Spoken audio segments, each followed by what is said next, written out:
Hello friends, কেমন আছেন সবাই? আজকে আমি আপনাদেরকে দেখাবো প্রিমিয়ার প্রোতে কিভাবে টাইপ টুল ইউজ করতে হয়, কিভাবে টেক্সট লিখতে হয়, কিভাবে টেক্সট অ্যানিমেট করতে হয়। চলুন তাহলে স্ক্রিনে দেখা যাক। প্রথমেই আমি প্রিমিয়ার প্রোতে একটি প্রজেক্ট ওপেন করে রেখেছি আপনাদের জন্য। এটা একটা সলিড ব্যাকগ্রাউন্ড রেখেছি যার উপরে আমরা লিখব, আর নিচে একটা সাউন্ড ইফেক্ট রেখেছি। এটা আপাতত অফ করে রাখি। প্রিমিয়ার প্রোতে টুলবারের একদম নিচের টুলটি হচ্ছে টাইপ টুল। কোনো টেক্সট লেখার জন্য প্রথমেই টাইপ টুলে চাপ দিয়ে সিলেক্ট করে নেবেন।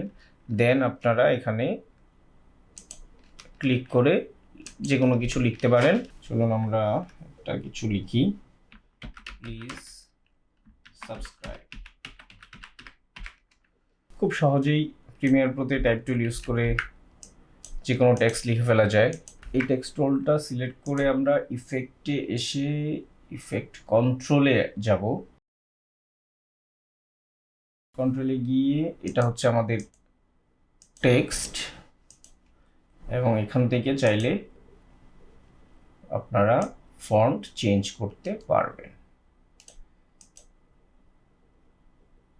যে কোনো ফন্ট আপনারা পছন্দ মতো ইউজ করতে পারবেন। এটিকে সিলেক্ট করে এখান থেকে অ্যালাইনমেন্ট করতে পারবেন। ধরেন আমরা যদি একটা লাইন থেকে অন্য একটা লাইনে আরো বেশি গ্যাপ ক্রিয়েট করতে চাই, দেন এখান থেকে আমরা এক লাইন থেকে আরেক লাইনে আরো গ্যাপ ক্রিয়েট করতে পারবো। যদি আমরা টেক্সটের কালার চেঞ্জ করতে চাই, এখান থেকে আমরা যে কোনো কালার ইউজ করতে পারবো।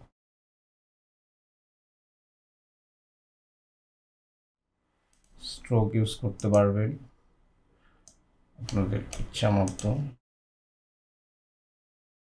বাড়াতে কমাতে পারবেন। টেক্সটের নিচে যদি ব্যাকগ্রাউন্ড ইউজ করতে চান, ব্যাকগ্রাউন্ড ইউজ করতে পারবেন। এখান থেকে ব্যাকগ্রাউন্ডের সাইজ চেঞ্জ করতে পারবেন।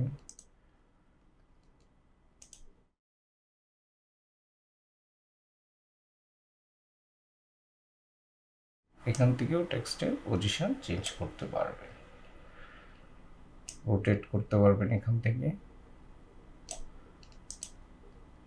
টেক্সটের অপাসিটি কমাইতে পারবেন। সো আমরা যদি মনে করি টেক্সটটাকে অ্যানিমেট করব, একটু জুম ইন জুম আউট করব, দেন আমরা এখান থেকেও করতে পারব। আমরা 80-তে এখানে একটা কি ফ্রেম দিলাম, আবার এখানে একটা কি ফ্রেম দিয়ে এটাকে 100 করে দিলাম। দেন দেখেন কিভাবে টেক্সট অ্যানিমেট হচ্ছে। ব্যাকগ্রাউন্ডটা যদি অফ করে দিই, এটা হয়তো দেখতে আরো ভালো লাগবে।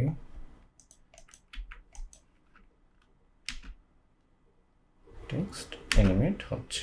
আমরা যদি পজিশন অ্যানিমেট করি, এটাকে অফ করে দিব এবং এটাকে এখান থেকে আমরা একটা প্রথমে কি ফ্রেম দিব, দেন আমরা এখানে